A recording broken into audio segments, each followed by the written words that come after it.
Hello everybody, my name is Aceface. Today I wanted to just earn a bit of ISK from some T4 Abyss, so that is what I was planning on doing today, so doing some more T4 electrical sites.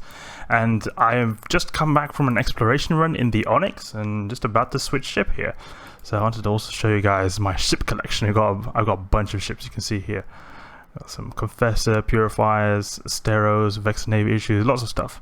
So we'll switch over to my Mini Chameleon, which is what I call my T4 running ship. I used to run the T5s in a ship I called Chameleon, but this one I call Mini Chameleon because it's running T4s.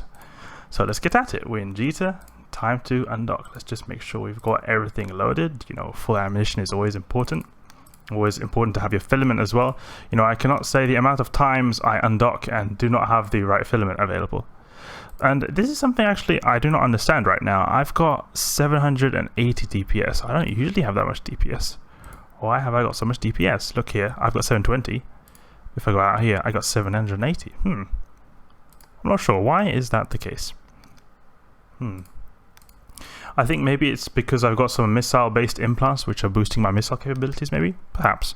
Anyway, that's it for another day. Let's undock and go to the undock side. Recently, I've been actually getting a lot of questions about Abyss running, and I really appreciate it. So if you guys have any questions about running Abyss, or even T5 Abyss, I have a lot of knowledge and you can know that I would love to share with you guys. So if there's anything particular you want, some guy was messaging me today and he really seemed to get helped out a lot from some advice I was giving on running T5 sites and Abyss sites in general. So if there's anything you guys need to know, just send me a message in game or send a comment below. Actually, I prefer it if you send a comment below if you've got any questions about running Abyss sites, because then other people can also see your questions as well and more people can learn from it. That's the thing actually. I'm a medical student. I often study in university, and I am the kind of guy who asks a lot of questions in the lectures. I'm one of those really annoying people who always ask questions all the time, and it is annoying. I can see it being annoying for other people, but at the same time you learn a lot from that. And often I find that actually I've hear from many other students as well that when I ask questions during the lesson, then other people learn things that they were also wondering, but they were too afraid of asking because they thought they would seem embarrassed. So that's also a kind of environment I want to create here. So never feel embarrassed to ask a question in the comment section, guys. Even if it feels really basic or like something like that, there's nothing wrong with asking questions, even if it seems really basic. And that's the thing I've noticed often with Eve. Eve's been around since 2003, so things have been thought out a lot. People know how to run almost everything really well. So there's so much knowledge already in very veteran players' heads, so it could maybe seem daunting to ask questions for new players since they all know stuff so well that you'll feel like an idiot for asking. I'm just going to explain here. There is, for example, here's a sleeper wave. This is one of the very easy waves. You just go and just shove your drones. There's nothing much to it.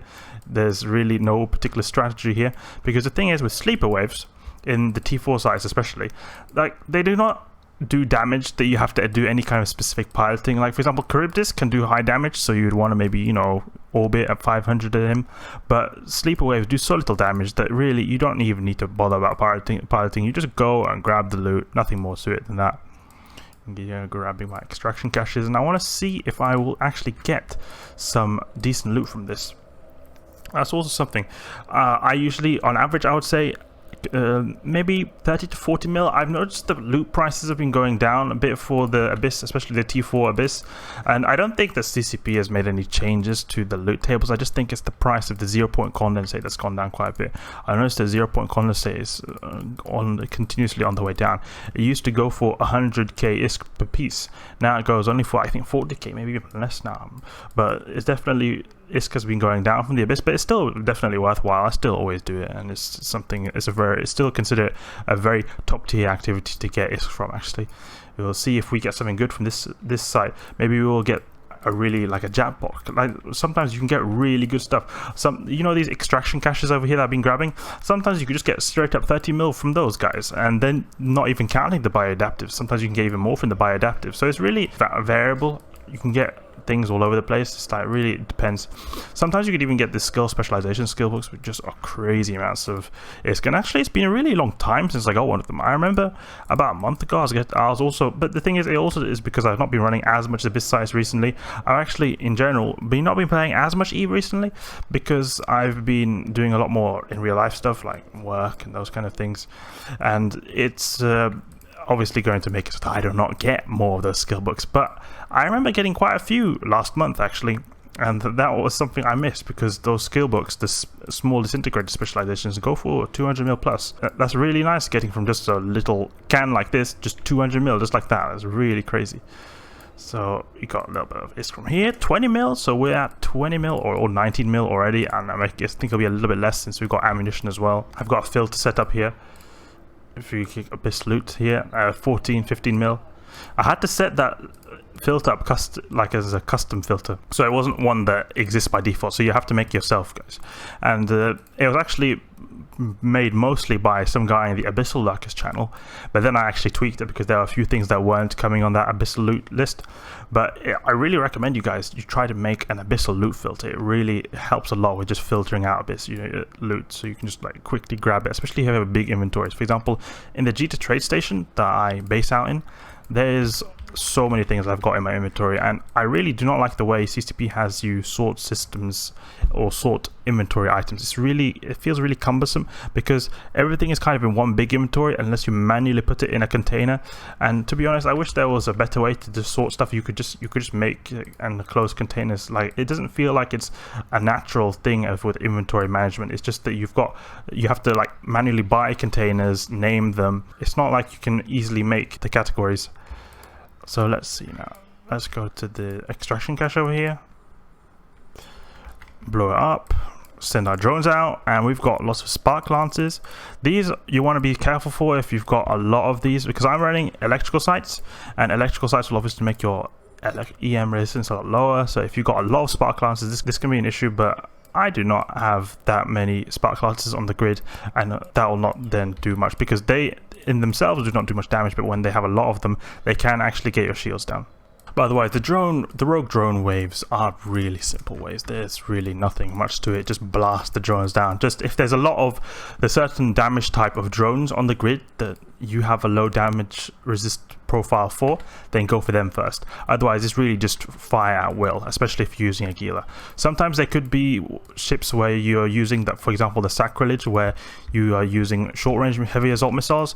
Then you would probably want to go for the E-War drones. There are some drones that can make your missile range shorter, and obviously if you've got short-range missiles, then it'll be a big issue if you get your missile range made even shorter. So let's continuously put the drones, and I noticed that sometimes the drones, they will just randomly orbit your own drones. You can see here they're kind of staying at 50 kilometer range, and that's quite annoying. But luckily I have good drone skills, and I actually realized that I didn't have the drone avionics skill. What was it now?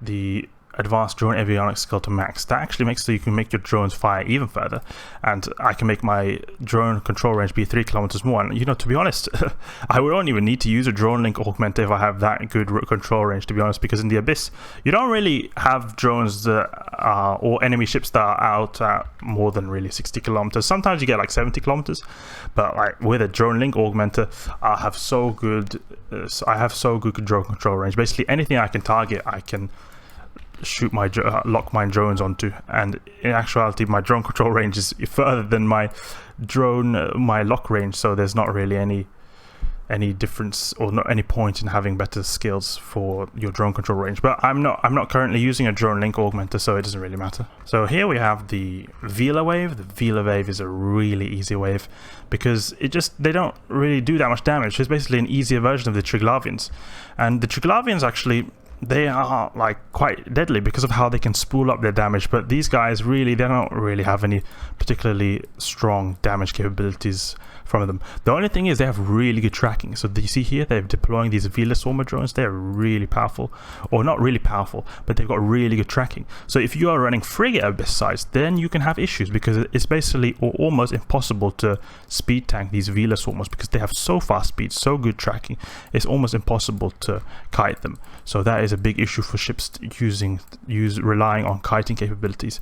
And that is something I regularly walk into when running the Retributions in the Abyss, because the Retributions are one of my favorite ships to use in the Abyss for Frigate Abyss, and they have sometimes issues with the Gila Swarmers in that they're doing too much damage, but not too much of an issue. The main ship I have an issue with is obviously the Purifier. You know me, I like to run the Purifier, and if there are too many Gila Swarmers on grid, I can die, because the Purifier doesn't have the best tank in the game.